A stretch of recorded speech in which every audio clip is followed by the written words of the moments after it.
கேமராவை பாருங்க. சாயந்தரம் எங்கேயோ போகணுன்னு கூட்டிகிட்டு போனேன். எங்கே போனீங்க? எங்கே போனோம்? Tea shop.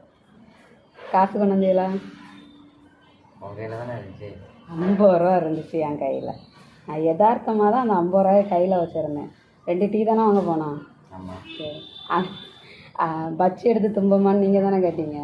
ஆமாம். பச்சி சாப்பிட்டு டீ சாப்பிட்டா நல்லா இருக்கும்னு சொன்னீங்கல்ல. சரி, அப்போ நான் என்ன சொன்னேன்? பச்சி சாப்பிடுவோம், ஜிபே பண்ணுவீங்களான்னு கேட்டேன்னா ஆமாம். நீங்கள் என்ன சொன்னீங்க? ஜிபே பண்ணலாம், நம்ம கையில் காசு இருந்துச்சுல்ல. 50 ரூபா இருந்துச்சு. அதில் 2 டீ 24 ரூபா சரியாக போச்சு. 2 பச்சி 10 20 ரூபாயா, மொத்தம் 44 ரூபா. 6 ரூபாய்க்கு மிட்டாயை வாங்கி பாக்கெட்டில் போட்டாங்க. அப்போ அந்த 50 ரூபா மட்டும் நான் எடுத்துகிட்டு போகலன்னா அப்போ எப்படி டீ குடிப்பிய? அதுக்கப்புறம் ஜிபே பண்ணிட்டேன். 50 ரூபா கொண்டு வரல அப்படின்னா.